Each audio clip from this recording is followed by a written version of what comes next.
जो व्यक्ति अपने मन प्राण सब कुछ भगवान के अर्पित कर देते हैं, उनकी कभी भी कोई भी मनोरथ विफल नहीं होता। उसके प्रत्येक कार्य को भगवान स्वयं करते हैं। असंभव से असंभव कार्य को भी भगवान संभव बना देते हैं। कभी कभी ऐसा देखने में आता है कि अब क्या करेंगे, अब तो कहीं कोई रास्ता ही नहीं दिख रहा है, अब क्या होगा। ऐसी परिस्थिति आ जाती है, लेकिन ऐसी परिस्थिति में भी न जाने कहां से कोई व्यक्ति आता है और आकर के वो कार्य करके चला जाता है। भगवान के भक्त का कोई भी कार्य बाकी नहीं रहता है। असंभव से असंभव कार्य को भी भगवान संभव बना देते हैं। राजा परीक्षित भगवान के परम प्यारे भक्त हैं और राजा परीक्षित अनशन व्रत लेकर के गंगा जी के किनारे बैठ गए हैं। महाराज परीक्षित एक सच्चे जिज्ञासु हैं। देखिए, जो सच्चा जिज्ञासु होता है, जिसको सच्ची लगन होती है, उसको गुरु खोजना नहीं पड़ता। गुरुदेव स्वयं उसके पास में दौड़ करके आ जाते हैं। श्री सुखदेव भगवान को उन्होंने बुलाया नहीं था, कहीं वो ढूंढने नहीं गए थे, लेकिन उनकी सच्ची लगन थी, सच्ची जिज्ञासा थी, तो श्री सुखदेव भगवान दौड़े चले आए। देखिए, गुरु में और भगवान में कोई भेद नहीं है। गुरु भगवान के बराबर होता है, लेकिन वैसी स्थिति गुरु की होनी चाहिए। गुरु भगवान के बराबर होता है, लेकिन गुरु वैसा होना चाहिए।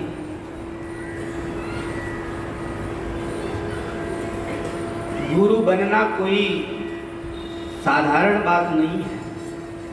शास्त्रों की अगर कसौटी देखी जाए, गुरु बनने की जो कसौटी है वो अगर देखी जाए, तो इस संसार में शायद ही कोई ऐसा गुरु हो जो गुरु बनने लायक हो। कलयुग का समय है, मैं ये नहीं कहता कि नहीं है, ऐसी बात नहीं है। आज भी ऐसे सद्गुरुदेव हैं, उनका अभाव नहीं हुआ है, लेकिन ये कलिकाल का समय है।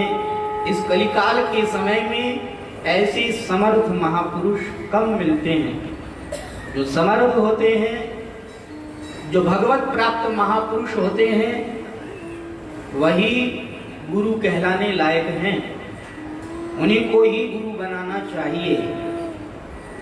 देखिए, जिनको केवल विधि पूरी करनी होती है, जैसे कई लोग कहते हैं कि गुरु बनाने के बिगैर मुक्ति नहीं होती, गुरु बनाओ तो मुक्ति होती है, तो सोचते हैं चलो भैया एक विधि पूरी कर लेते हैं, कान में मंत्र सुन लेते हैं, भेंट चढ़ा देते हैं, एक विधि पूरी कर लेते हैं। अब देखिए, जो विधि पूरी करने वाले लोग होते हैं, उनको भी ऐसे ही गुरु मिलते हैं। आप विधि पूरी कर रहे हो तो वो भी विधि पूरी करने वाले ही मिलेंगे आपको। अगर आपकी सच्ची लगन है, सच्ची जिज्ञासा है, तो आपको सच्चे संत मिलेंगे, सच्चे सद्गुरुदेव मिलेंगे, क्योंकि भगवान में और गुरु में कोई भेद नहीं है। जैसे भगवान सर्वज्ञ होते हैं, जैसे भगवान सर्वत्र होते हैं, ऐसे गुरु भी सर्वज्ञ होते हैं और सर्वत्र होते हैं।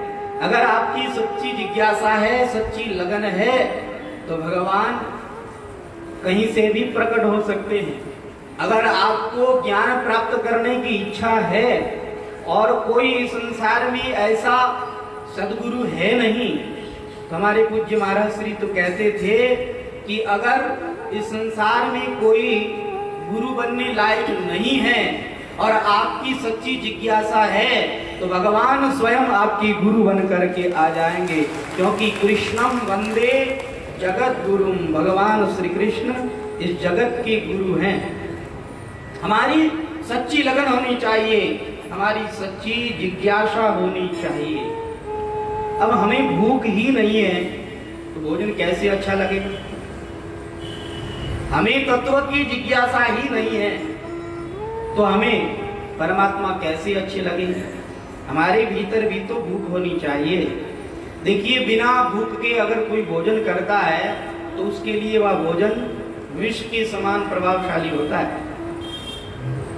बिना भूख के भोजन नहीं करना चाहिए। बिना भूख के भोजन किया तो आपके पेट में गड़बड़ हो जाएगी, वो विष का काम करेगा। बिना भूख के भोजन अच्छा भी नहीं लगता, बिना रुचि के भोजन अच्छा नहीं लगता। जब अच्छी भूख लगी हुई हो तो उस समय में देखो कितना भोजन अच्छा लगता है। उस समय में ग्रास ग्रास में तुष्टि पुष्टि और क्षुधा निवृत्ति का अनुभव होता है। ग्रास ग्रास में पुष्टि होती है, तुष्टि होती है और भूख जाती रहती है। तो भूख लगी हो तब भोजन अच्छा लगता है। ऐसे ही इस संसार के अंदर सच्ची जिज्ञासा हो तभी सद्गुरुदेव भगवान अच्छे लगते हैं, तभी भगवान अच्छे लगते हैं। इसलिए हमारे भीतर पात्रता होनी चाहिए, हमारे भीतर जिज्ञासा होनी चाहिए, तो योग्य गुरु हमें अपने आप मिल जाएंगे। और अगर योग्य गुरु मिल गए तो योग्य गुरु अपने आप हमें उपदेश कर देंगे। अगर हमारे भीतर पात्रता है तो गुरुदेव हमें अपने आप उपदेश करेंगे। देखिए, अपात्र को कोई भी उपदेश नहीं करता है। हमारे भीतर अपात्रता है, हमारे भीतर लगन नहीं है, जिज्ञासा नहीं है, तो गुरुदेव भी हमारा मोक्ष नहीं कर सकते, हमारा कल्याण नहीं कर सकते। हमारे भीतर जिज्ञासा होगी, हमारे भीतर लगन होगी, तभी हमारा काम बनेगा। जैसे तांबे के पात्र में अगर आप दही रख दो तो क्या होगा? खराब हो जाएगा। जैसे कोई कड़वी तोरू हो और उसको आप घी के अंदर छमको तो उसमें डाला हुआ घी आपका व्यर्थ हो जाएगा। ऐसे ही इस संसार के अंदर भी बिना जिज्ञासु के अगर कोई उपदेश करे तो वह उपदेश व्यर्थ चला जाता है। इसलिए योग्य गुरु पात्र ढूंढते हैं और जहां पात्र मिलता है वहां तुरंत वो उपदेश कर देते हैं। महाराज परीक्षित जैसा और पात्र कौन हो सकता है? महाराज परीक्षित जैसा और जिज्ञासु कौन हो सकता है? इसलिए श्री सुखदेव भगवान स्वयं पधारे हैं। श्री सुखदेव भगवान की ऐसी सुंदर शोभा हो रही है। 16 वर्ष की उनकी आयु है और वो इतने सुंदर हैं, इतने सुंदर हैं कि साक्षात मानो भगवान ही उनके रूप में आए हों। भगवान भी हमेशा किशोर बने रहते हैं और श्री सुखदेव भगवान आए हैं तो आपकी भी किशोरावस्था ही है। 16 वर्ष की इनकी आयु है और बिल्कुल भगवान के ही समान यह सुंदर है। पांडवों में जो सहदेव थे वो बहुत सुंदर थे, क्योंकि वो अश्विनी कुमारों के अंश से उत्पन्न हुए थे। दूसरे वो माद्री की कोख से हुए थे। माद्री उनकी माता थी, तो माद्री मद्र देश की थी और मद्र देश में गौर वर्ण वाले लोग होते हैं। तो सहदेव बहुत सुंदर थे। कहते हैं जिस समय में वनवास हुआ था, पांडव लोग वनवास में घूम रहे थे, तो सहदेव अपने शरीर पर मिट्टी का लेप करके चलते थे ताकि पहचान में ना आ जाए। इतने सुंदर थे। लेकिन हमारे श्री सुखदेव भगवान के सामने तो उनका सौंदर्य भी फीका है। साक्षात भगवान के समान सुंदर वर्ण वाले श्री सुखदेव भगवान पधारे हैं और श्री सुखदेव भगवान के श्री चरण कमलों में बारंबार राजा परीक्षित ने नमन करते हुए यही प्रश्न किया है, अतः परीक्षामि संसिद्धिम योगिनां परमं गुरुं पुरुषस्येह यत् कार्यं म्रियमाणस्य सर्वधा। हे भगवान, जो सर्वथा म्रियमाण व्यक्ति हो, जो मरने वाला हो, उस व्यक्ति को क्या करना चाहिए, आप हमें बताने की कृपा करें। जब राजा परीक्षित ने पारमार्थिक प्रश्न किया है, तब श्री सुखदेव भगवान ने यहाँ बड़ा सुंदर दिव्य उपदेश दिया है। वरीयान्निषदे प्रश्नः कृतो लोकहितं नृपा आत्मवित्सम्मतः पुंसां श्रोतव्यादिषु यः परः। हे राजन, तुम्हारा जो यह प्रश्न है, यह प्रश्न बहुत ही श्रेष्ठ है। कृतो लोकहितम, आपने यह प्रश्न लोकहित के लिए, लोक कल्याण के लिए किया है। और देखो, जो आत्मज्ञानी पुरुष होते हैं वो ऐसे प्रश्न का बड़ा ही आदर करते हैं। हे राजन, तुमने ये पूछा कि मरणासन्न व्यक्ति को क्या करना चाहिए, तो सुनो, जो मरणासन्न व्यक्ति हो उसको तो चाहिए कि संसार के अंदर वह हमेशा करने लायक कर्म ही करे, न करने लायक कर्म को कभी भी न करे। देखिए, जब बाल्यावस्था में होते हैं तो उस समय में खेल कूद में मन लगता है, उसमें खेलना कूदना बड़ा अच्छा लगता है। साथियों के साथ में जाना और जंगलों में जा जा करके रोज नए नए खेल खेलना बड़ा अच्छा लगता है। उस समय में पढ़ना अच्छा नहीं लगता, माता पिता मारते हैं, पीटते हैं कि तुम स्कूल क्यों नहीं गए, स्कूल जाना चाहिए, जबरदस्ती स्कूल भेजते हैं। लेकिन कभी कभी स्कूल की भी छुट्टी कर लेते हैं, कहते हैं पिताजी आज तो सर दर्द हो रहा है, और पिताजी बाहर गए तो स्वयं भी खेल कूद में मस्त हो गए। बचपन में व्यक्ति करने लायक कर्म नहीं करता, थोड़ा बड़ा होने लगता है, अब तो उसके विवाह की चर्चाएं होने लगती है, रोज नए नए लोग आते हैं देखने के लिए, और माता पिता चर्चा करते हैं उसके विवाह की।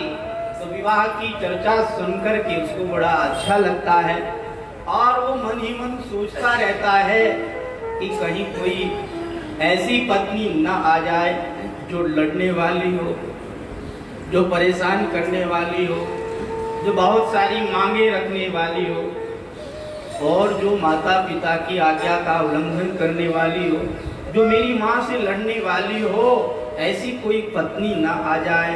बड़ा चिंतित रहता है। और अगर विवाह हो जाए, अच्छी पत्नी आ जाए, माँ की और पिताजी की सेवा करने वाली आ जाए, तो बड़ा प्रसन्न होता है। लेकिन वह ग्रस्त में आते ही चिंताओं से ग्रस्त हो जाता है। अब क्या करें जिससे कि धन इकट्ठा हो जाए, क्योंकि बिना धन इकट्ठे हुए तो ये संसार चल नहीं सकता। तो वह गृहस्थी की चिंता करता है, कभी कोई धंधा करता है, कभी कोई धंधा करता है, इस धंधे में हाथ नहीं लगा, उस धंधे में हाथ लग जाएगा, ऐसे नए नए धंधे, अलग अलग धंधे करता है और खूब पैसे अर्जित करता है। और जब पैसे अर्जित हो जाए और बच्चा हो जाए तब तो बड़ा राजी होता है, बड़ा प्रसन्न होता है। लेकिन बच्चा जैसे ही बड़ा होने लगता है तो उसकी चिंता बढ़ने लगती है। अब इसको अच्छी स्कूल में डाला जाए, अच्छे संस्कार दिए जाएं, बस इसी चिंता में लगा रहता है कि कहीं मेरा बच्चा बिगड़ न जाए, कहीं ये कुसंग में न पड़ जाए। सारे दिन चिंता ही करता रहता है। और जब बच्चा बड़ा हो जाए तब तो चिंता लग जाती है कि अब तो बच्चा बड़ा हो गया, अब तो इसकी जल्दी से जल्दी शादी कर देनी चाहिए, बच्ची बड़ी हो गई, अब तो जल्दी से जल्दी इसके हाथ पीले कर देने चाहिए।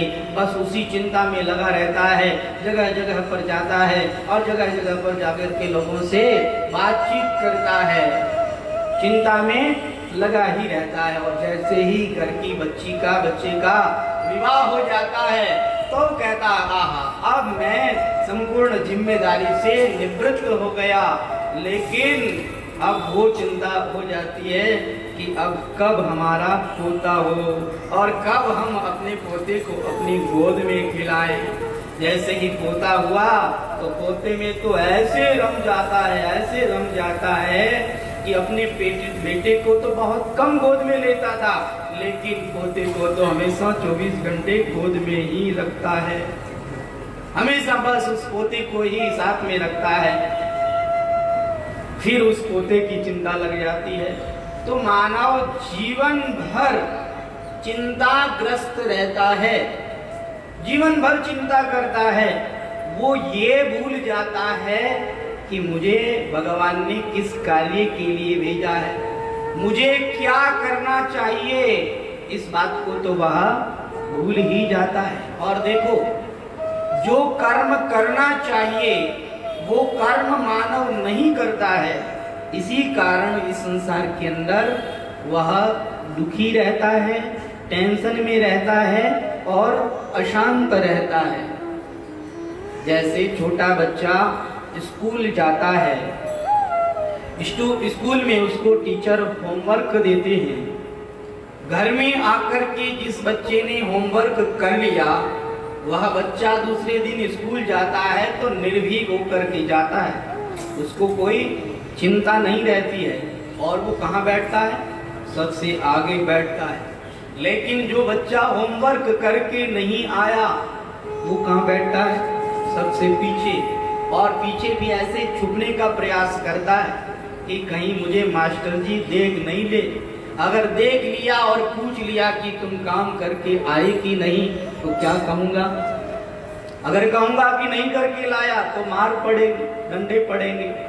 तो वो डरता है। क्यों डरता है?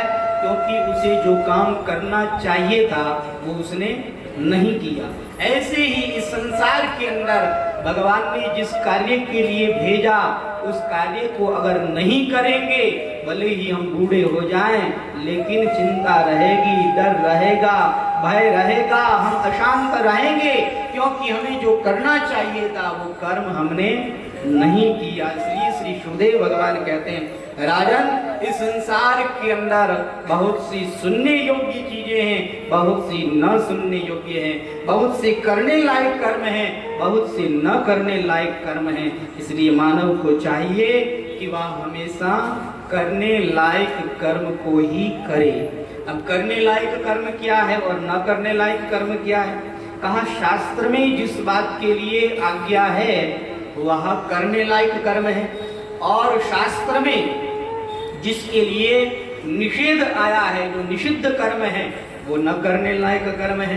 तो शास्त्र पढ़ें और जिसके लिए आज्ञा है केवल वही कर्म करे, निषिद्ध कर्म को कभी ना करे, क्योंकि निषिद्ध कर्म हमें इस संसार में भय अशांति ही देने वाला होगा। इसलिए निषिद्ध कर्मों का हमेशा हमेशा के लिए त्याग कर देवे। देखिए, हमारी जो इंद्रियां हैं ये इंद्रियां अपने अपने विषयों में भागती है। कान कहते हैं हमें अच्छा शब्द सुनाओ, आंख कहती है हमें अच्छा रूप दिखाओ, हाथ कहते हैं हमें सुंदर स्पर्श कराओ, जिह्वा कहती है कि हमें अच्छा अच्छा सुस्वादु भोजन कराओ। ये इंद्रियां अपने अपने विषयों की ओर भागती है, लेकिन हम इन इंद्रियों के स्वामी हैं, हम मालिक हैं। तो मालिक जैसा चाहे वैसे सेवक को करना चाहिए ना। ऐसा तो नहीं होता है कि सेवक जैसा चाहे वैसे मालिक करे, ऐसा तो नहीं होता। लेकिन हमारे साथ तो ऐसा ही हो रहा है। हम इन इंद्रियों के मालिक हैं, हम जैसा चाहें वैसे ये इंद्रियां करना चाहे, लेकिन ऐसा नहीं हो रहा है। ये इंद्रियां जैसी चाह रही है वैसे हम कर रहे हैं। आंख जो रूप देखना चाहता है वो हम रूप देख रहे हैं, कान जो सुनना चाह रहे हैं वो हम सुन रहे हैं, जीभ जो खाना चाहती है वो हम खा रहे हैं, जो हाथ स्पर्श करना चाहता है वो हम स्पर्श कर रहे हैं। हम इन इंद्रियों के दास बन गए हैं, गुलाम बन गए हैं, जबकि हम इन इंद्रियों के मालिक थे। लेकिन इंद्रियों के वश में होकर के हम इस संसार के अंदर न करने लायक कर्मों को कर रहे हैं और न करने लायक कर्मों को करने के कारण हम सदा भयभीत रहते हैं। श्री सुखदेव भगवान कहते हैं श्रोतव्यादीनि राजेंद्र, श्रोतव्यादीनि राजेंद्र नृणां सन्ति सहस्रशः, अपश्यताम् आत्मतत्त्वं गृहेषु गृहमेधिनाम्। निद्रया ह्रियतिः नक्तं व्यवायेन च वावयः, दिवाचार्थे हया राजन् कुटुम्बभरणेन वा। इस संसार के अंदर मानव की आधी उम्र तो नींद में बीत जाती है, कुछ उम्र खेल कूद में बीत जाती है, कुछ उम्र भोग संग्रह में बीत जाती है, कुछ उम्र वृद्धावस्था में चिंताओं में और रोगों में बीत जाती है। भगवान का भजन करने के लिए तो व्यक्ति को टाइम ही नहीं मिलता। घर के अंदर इस तरह से व्यक्ति आसक्त हो जाता है कि वह जानता है कि संसार के अंदर हम स्थायी नहीं रह सकते, लेकिन फिर भी इस संसार में स्थायी रहने का प्रयास करता है। वह जानता है कि हमें इस संसार के अंदर आसक्त नहीं होना चाहिए, लेकिन फिर भी आसक्त होता है। जानता है आसक्त होंगे तो दंड मिलेगा, आसक्त होंगे तो नरकों में जाना पड़ेगा, 84 लाख योनियों में जाना पड़ेगा। जानता है, लेकिन जानते हुए भी अनदेखा कर देता है।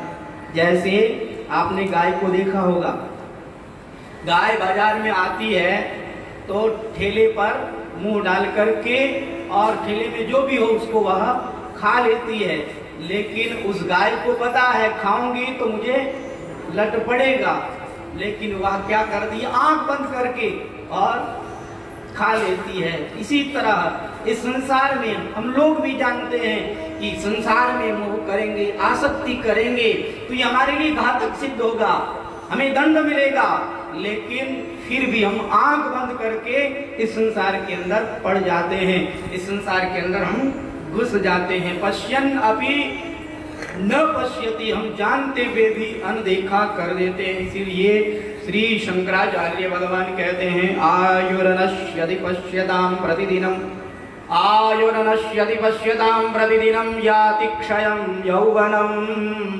प्रत्यायान्ति गता पुनर्न दिवसा कालो जगद्भक्षकः, लक्ष्मीस्तोयतरङ्गभङ्गचपला विद्युच्चलं जीविताम्, तस्मान्मां शरणागतं शरणद त्वं रक्ष रक्ष साधुना।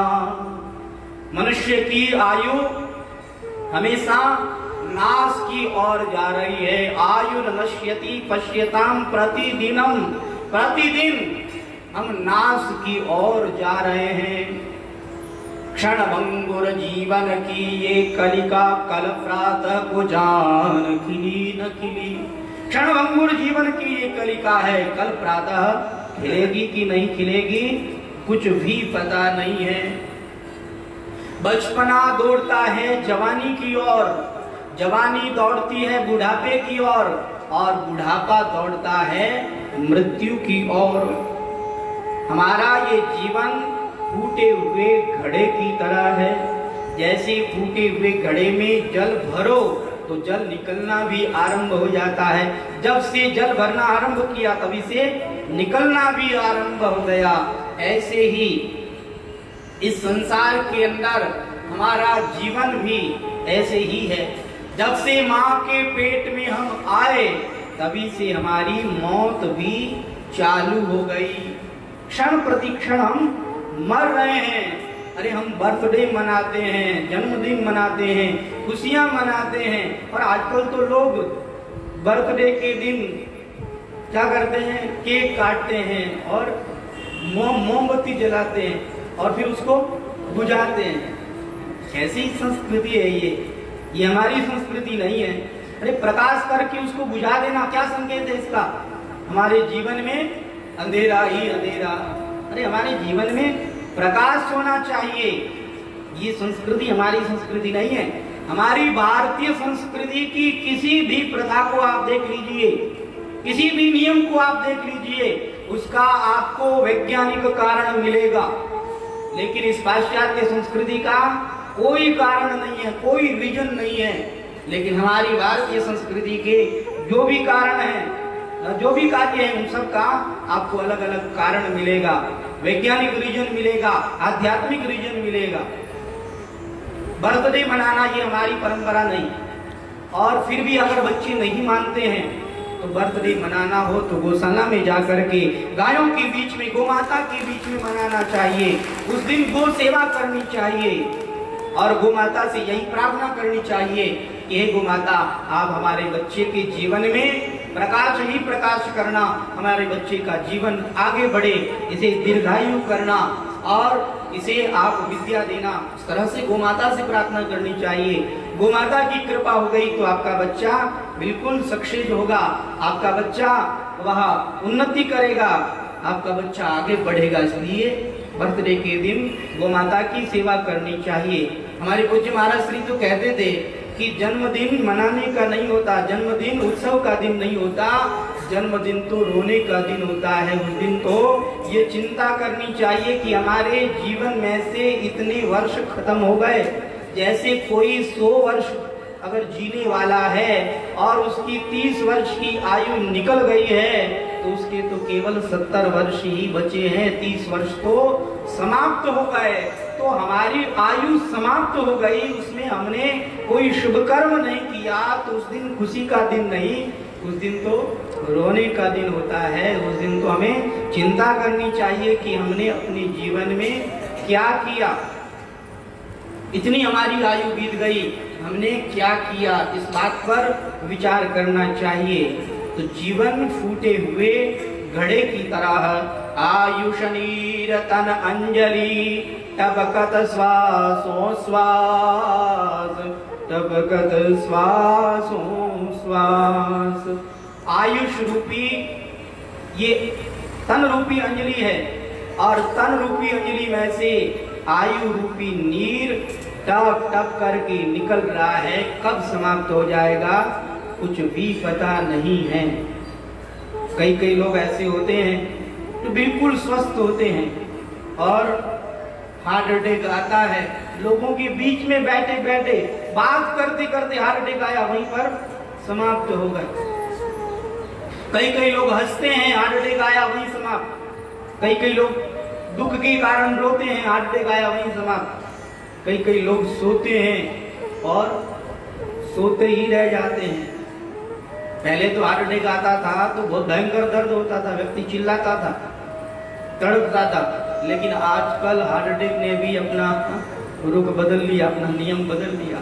साइलेंट हार्ट अटैक, सोते हुए ही हार्ट अटैक आता है और सोया ही रह जाता है। सुबह लोग उठाने आते हैं लेकिन नहीं उठता और फिर 4 लोग ही उसको लेकर के जाते हैं। कई लोग बाथरूम में स्नान करने के लिए जाते हैं, हार्ट अटैक आता है और बाथरूम में ही समाप्त। उनको तो स्नान कराने की भी आवश्यकता नहीं पड़ती। हमारे जब स्नान करावे नहीं, स्नान कर तो कहो तो स्नान कराने भी कर दो।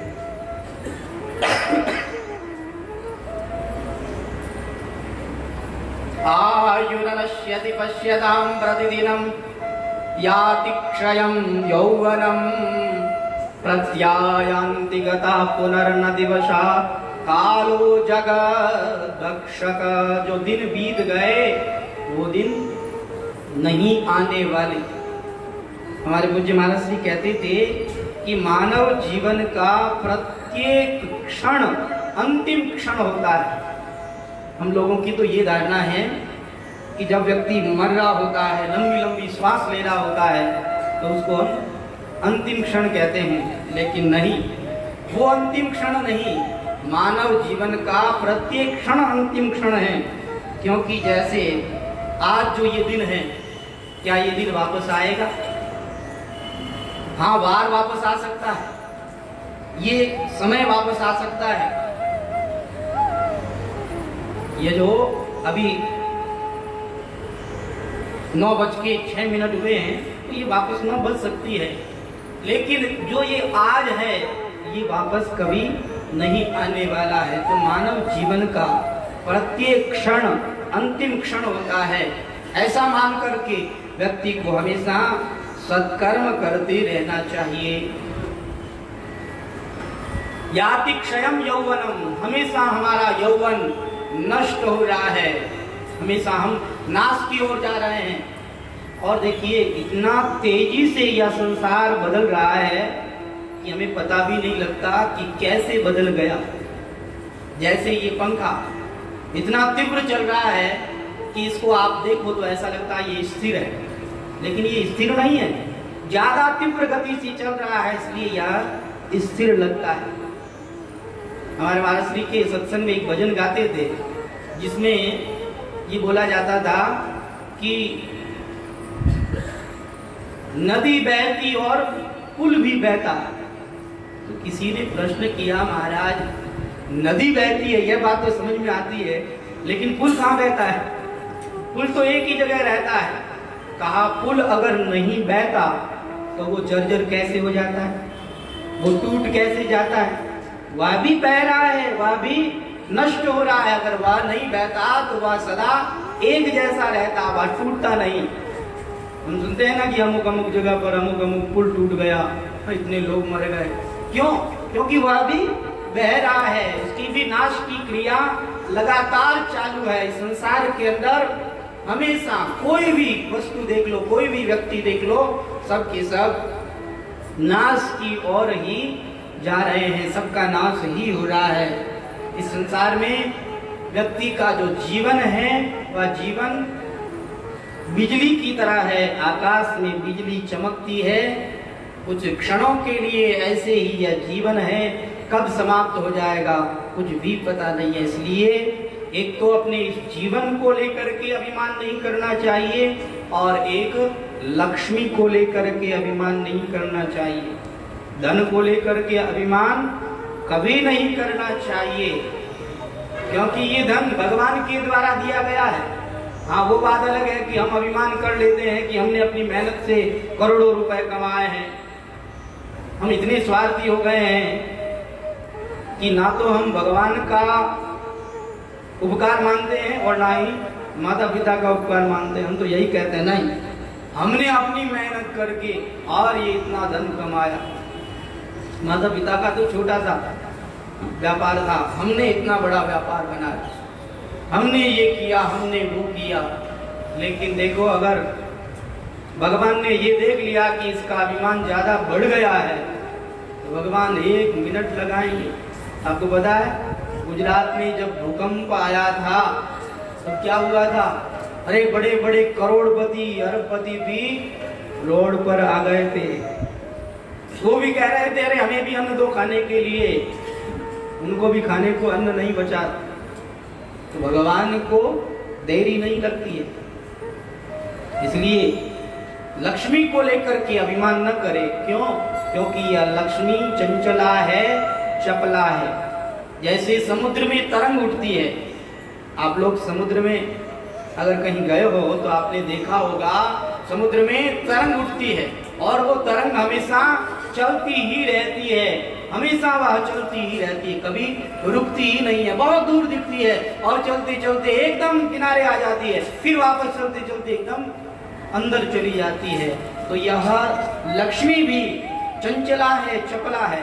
लक्ष्मी स्तोय तरंग भंग चपला विद्युत चलम जीवितम तस्मान माम शरणागतम शरणद त्वम रक्ष रक्ष साधुना। इसलिए उन भगवान की शरण ग्रहण कर लेनी चाहिए। जो भगवान के साथ में युक्त हो जाता है वह व्यक्ति मृत्यु के भय से सदा सदा के लिए मुक्त हो जाता है। इसलिए जो मरणासन्न व्यक्ति हो उसको चाहिए कि वह भगवान के साथ युक्त हो जाए। अब भगवान के साथ युक्त कैसे हो? कहा भगवान के साथ युक्त होना है तो 3 उपाय हैं हमारे पास में। श्री सुखदेव भगवान कहते हैं तस्माद् भारत सर्वात्मा भगवान ईश्वरो हरिः श्रोतव्यः कीर्तितव्यश्च स्मरतव्यश्चिच्यता भयम्। जो व्यक्ति भगवान के साथ युक्त होना चाहता हो उस व्यक्ति को चाहिए कि सबसे पहले भगवान की कथा को सुने। श्रोतव्यः, भगवान की कथा को भी कैसे सुने? इस कान से सुनकर के इस कान से निकाल दिया, ऐसे नहीं। भगवान की कथा को सुने, ध्यान पूर्वक सुने, एक एक शब्द को ध्यान पूर्वक सुने और फिर उस पर मनन करें, विचार करें और फिर उसे अपने जीवन में उतारने का प्रयास करें। तब तो आपका कथा सुनना सार्थक है, अन्यथा केवल समय ही सार्थक है। समय तो सार्थक है। कई लोग कह नहीं कहते कथा में जाओ और थाने कोई फर्क नहीं पड़ी हो तो कहीं फायदो है, थारो कथा में जानो व्यर्थ है। नहीं, समय तो सार्थक है। अब फालतू व्यर्थ नहीं बातें करता, संसारी बातें करता बिना हो तो बढ़िया है, कम कम सत्संग तो सुने, भगवान की कथा तो सुने। हाँ, अमल नहीं कर रहे हैं वो बात अलग है, लेकिन सुन रहे हैं, अच्छी बात सुन रहे हैं, भगवान की कथा सुन रहे हैं, तो वो समय तो आपका सार्थक है। अगर जीवन में नहीं उतारा है तो समय सार्थक है, और अगर जीवन में उतार लिया है तो समय और जीवन दोनों सार्थक है। इसलिए कथा को ऐसे सुने कि वह कथा जीवन में ही उतर जाए, कथा ही जीवन हो जाए। श्रोतव्यः और कीर्तितव्यः, भगवान के नाम का कीर्तन करना चाहिए। देखिए कलिकाल है और इस कलिकाल में भगवान के नाम संकीर्तन की विशेष महिमा बताई है, और उसमें भी जो महामंत्र है जो हम लोग कथा के आरंभ में करते हैं, हरे राम राम राम हरे हरे, हरे कृष्ण कृष्ण कृष्ण हरे हरे, यह महामंत्र है। मंत्रों का भी मंत्र महामंत्र है, 16 अक्षर वाला यह महामंत्र है। और इस महामंत्र को कोई भी जप सकता है, कोई भी इसका उच्चारण कर सकता है। अन्य जो भी वेदों में मंत्र बताए गए हैं उन मंत्रों के लिए तो कई नियम हैं। यज्ञोपवीत होना चाहिए और फिर शुद्धता होनी चाहिए, पवित्रता होनी चाहिए, ये जाति होनी चाहिए, वो जाति होनी चाहिए, कई सारे नियम बताए हैं मंत्रों के लिए। लेकिन यह जो महामंत्र है इसके लिए कोई नियम नहीं, जो हो, जिस जाति का हो, जिस पांति का हो, जिस जगह हो, जिस परिस्थिति में हो, सब के सब लोग इस महामंत्र का जप कर सकते हैं। इसलिए कलयुग में महामंत्र में विशेष ताकत है, विशेष शक्ति है। हर घर में इस मंत्र का जप होना चाहिए। देखिए घर में 2 नियम होने चाहिए। एक तो यह नियम होना चाहिए कि जितने परिवार वाले हैं सब के सब एक साथ बैठ कर के भोजन करें। एक साथ का मतलब यह नहीं है कि एक थाली में भोजन करें, एक थाली में नहीं। देखिए झूठा खाना और झूठा खिलाना दोनों पाप माने गए हैं, इसलिए न तो झूठा खाना चाहिए और ना ही खिलाना चाहिए। अलग अलग थाली में भोजन करें, लेकिन जितने परिवार वाले हैं सब एक साथ बैठ कर के अगर भोजन करते हैं तो परिवार में प्रेम बढ़ता है। इसलिए सब लोग आपस में एक साथ बैठ कर के भोजन करें। और दूसरा नियम यह रखें कि कम से कम घर में भले ही आधे घंटे के लिए भगवान नाम संकीर्तन करें, लेकिन भगवान नाम संकीर्तन पूरे परिवार वाले एक साथ बैठ कर के करें। जो भी समय हो, चाहे सुबह का समय हो, चाहे सायंकाल का समय हो, एक समय आप निर्धारित कर लीजिए। घर में यह नियम ले लीजिए कि पूरे परिवार वालों को एक साथ बिठाना है और एक साथ बिठा करके भगवान नाम संकीर्तन कराना है। क्योंकि कलौ केशव कीर्तनात् कलौ तद्धरि कीर्तनात्, कलयुग में केशव कीर्तन की महिमा है। इससे भी घर में परिवार में प्रेम बढ़ता है और घर में शांति बनी रहती है। देखो घर में कभी लड़ाई झगड़ा हो जाए तो वातावरण खराब हो जाता है, लेकिन जैसे ही हम कीर्तन करते हैं घर का वातावरण शुद्ध हो जाता है, पवित्र हो जाता है। इसलिए घर में कीर्तन जरूर होना चाहिए। नियम लें, घर में आधे घंटे के लिए कीर्तन जरूर करें, और कीर्तन भी ऐसे करें कि जिस समय में कीर्तन कर रहे हो उस समय में संसार को बिल्कुल भूल जाएं। अब कीर्तन करते करते ही आप ये चिंतन करते रहते हो कि हाँ आज पुनः ऑर्डर आयो है, आज इतना इतनी गांठा भेजनी है, आज 5 गांठा बट भेजनी है, 10 गांठा बट भेजनी है। नहीं, ऐसे कीर्तन नहीं करना चाहिए। कीर्तन ऐसे करो कि भगवान में ऐसे मन लग जाए कि आप अपने आप को ही भूल जाओ। अगर ऐसा कीर्तन हो गया तो आपका जीवन ही धन्य हो जाएगा। और स्मर्तव्य, जो जो लीलाओं का वर्णन आप कथा में सुनते हैं, उन लीलाओं का स्मरण करना चाहिए, उन लीलाओं का चिंतन करना चाहिए। भगवान ने जो जो लीलाएं करी है, माखन चोरी लीला और रास लीला, जो भी लीला आपको अच्छी लगे, आप उस लीला का चिंतन करें, उस लीला में आप रम जाएं। बस अपने आप को आप भगवान के पास में ही देखें और ऐसा देखें कि ये सब लीला हमारे ही सामने हो रही है। तो ये 3 उपाय है भगवान के साथ में युक्त होने के लिए। जो व्यक्ति भगवान के साथ युक्त होना चाहता है, उस व्यक्ति को चाहिए कि ये 3 उपाय अपने काम में लेवे। जैसे ही व्यक्ति भगवान के साथ में युक्त होता है तो वह मृत्यु के भय से मुक्त हो जाता है। इसलिए व्यक्ति को चाहिए कि भगवान के साथ में युक्त हो जाए, हमेशा अपने मन को समझाता रहे कि भज राधे गोविंदा रे पगले